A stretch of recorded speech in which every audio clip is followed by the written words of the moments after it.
Hey guys, I'm very pumped that I'm able to make this video because this is a real dream camera. This is the Leica SL2-S. I own this camera for half a year right now and it turned out to be the best camera possible for me and my needs.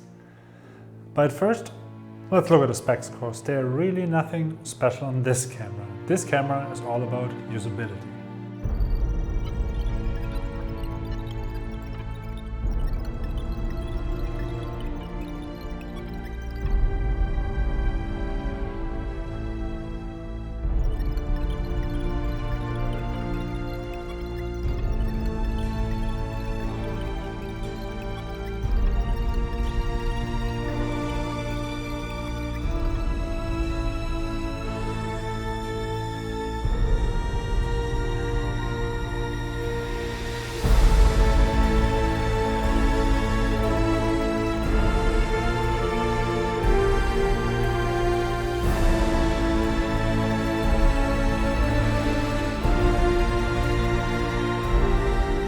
So right now you probably ask yourself if I try to justify the purchase of this beautiful camera. With that said, let's tackle the price. Because when it comes to Leica, you always get two opinions. For some, it's the holy grail of photography, while others scream, no, it's just an overpriced camera for doctors, lawyers, no professional would ever buy a Leica. Well, and to be honest, I understand both. But I also think that those people always have the Leica M in mind. This SL is different. Let me try a comparison here. I'm from Germany and we're known to be car enthusiasts, right? So let's do a car comparison. For me, the Leica M is something like a Ferrari or a Porsche. Lots of power, but uncomfortable as a daily. Hard to master, but very rewarding and satisfying if you do. The same can be said for the M. With its gorgeous lenses and the lack of autofocus, it's hard to master, but very rewarding if you do. A camera like a Sony or a Canon, like this Sony here, would be something like a VW. Great as a daily, does everything you need, but without any emotion, right? DSL would be somewhere in between for me, something like a Mercedes. Does everything for you, a bit more comfortable, a bit more luxurious, and of course, with a slightly higher price tag. Does that make any sense to you? Anyway, at the beginning I said that this is a perfect camera for my needs. And because there is nothing like a perfect camera on the market, I think you should know what my needs are. I need a camera that is fast to switch between photo and video mode. At the end of last year I bought the Blackmagic, which actually films me right now. And it has hands down the best menu systems I've ever used on any camera. And that led into a problem for me, because I didn't want to use my Sony system anymore. In my daily work I often have to shoot photo and video at the same time, but switching between those two modes is a mess on the Sony, because you always have to make many changes and you will probably always forget at least one. Don't get me wrong, I recognized this problem before, but somehow it really started annoying me after using the Blackmagic, and slowly I realized that I needed something new. By the way, no Sony bashing here, I like Sony because I built my career on this system and I think the camera market wouldn't be as far as it is without Sony. I think we would still shoot Canon and Nikon DSLRs, so yeah, credits to them. So back to the Leica. As I started my search for a new camera system, top priority was ease of use. I needed a camera that gave me the essentials and I needed nothing else. It had to be super easy to use. And I wanted 10-bit color in video because the Sonys didn't have it and the Blackmagic has it and it's great. As I started to search, I realized that there aren't many options out on the market. And then the Canon RFC hit it. And I thought, that's the camera for me. But it had a deal breaker, and that was the 8 seconds delay between photo and video mode. I mean, in 8 seconds, everything's gone, right? So the Canon has, in my opinion, only two advantages over the Leica. That is the better autofocus and the swivel screen, because this camera doesn't have a swivel screen at all. Some would say that it also has more megapixels and that is great, but not for me. I didn't want the big data files. So the Leica, on the other hand, switches from photo to video mode in no time. It also has a great IBIS where the Canon has none. And the battery system is much better also. Of course, I mean, it's very intuitive and it holds much longer.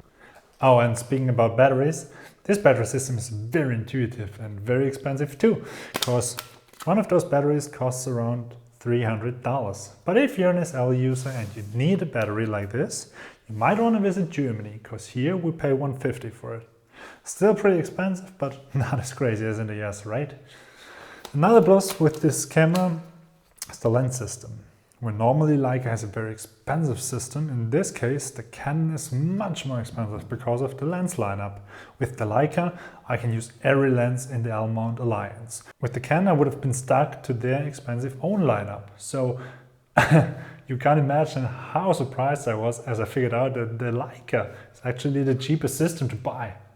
Anyway, let's look at the body. And the first thing I notice, besides the great manufacturing quality, is that there are only a few buttons on this camera. On cameras like that, you always find a lot of buttons you can configure. But you need it here, because it's a big plus that you only need a few of those, and it's part of the ease of use concept this camera has. And that was exactly what I was searching for. A camera that gives me all the essentials I need and nothing else. I already mentioned that you can switch between photo and video mode with one click on this camera. And the best thing is that it remembers all your settings. On Leica I don't need more customizable buttons, because I can preset my settings that I need the most on the few buttons I have. And that's very intuitive, don't you think? You only have to press and hold the buttons, by the way, to change it. Then you get a list with the settings you can choose from. Clever solution, right? And I, for example, use the top buttons here to switch modes, and this one for ISO. The front buttons are the ones which I have set different in video and photo mode. In video I use one to toggle on and off the waveforms, and the other one for zooming in and to help with manual autofocus. In photo mode I use them also for zooming in and to choose my autofocus mode. In the other settings I can reach very intuitive over the quick menu and the touchscreen.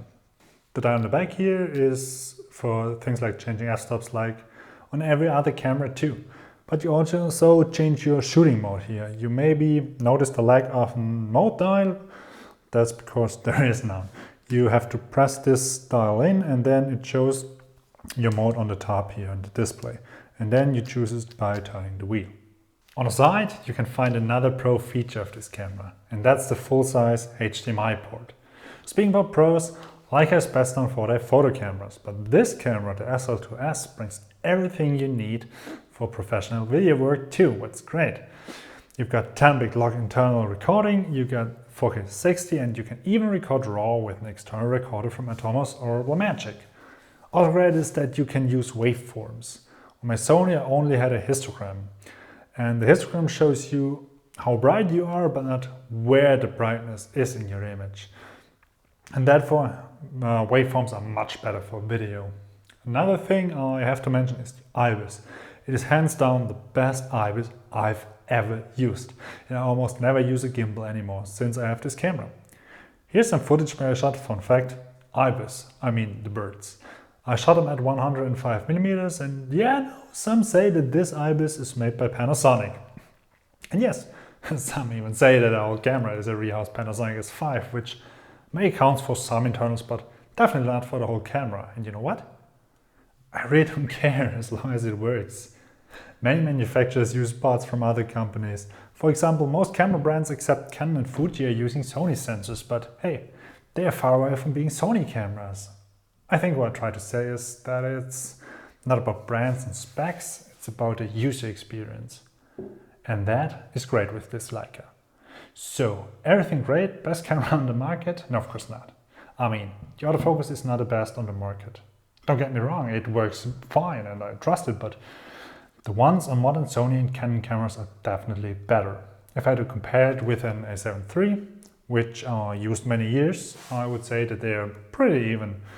And another thing that's not a problem for me, but could be a deal breaker for others, is this fixed screen.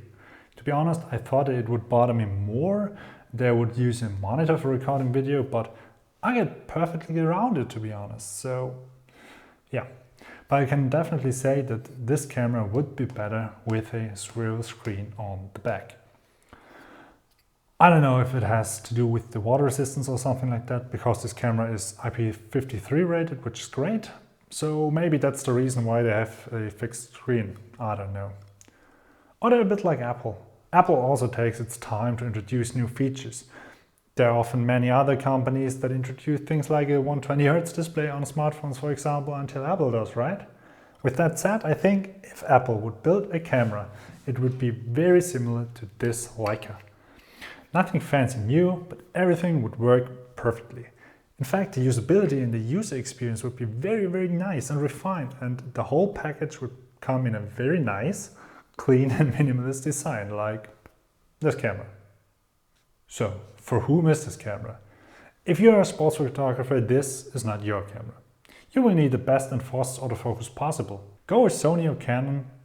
If you're on a budget searching for the biggest bang for the buck, this is obviously not the camera for you either. Take a Sony, they have great cameras in comparison to Canon. They have a wider and cheaper lens lineup. But if you're someone that is searching for a minimalist, easy to use camera, that is great for photo and video. If you're someone that appreciates high quality tech, then this is definitely a camera you should consider. So tell me, would you rather buy a complicated camera with the highest specs, or an easy to use camera like that gives you a nice and fast workflow? Tell me in the comments and see you next time. Bye!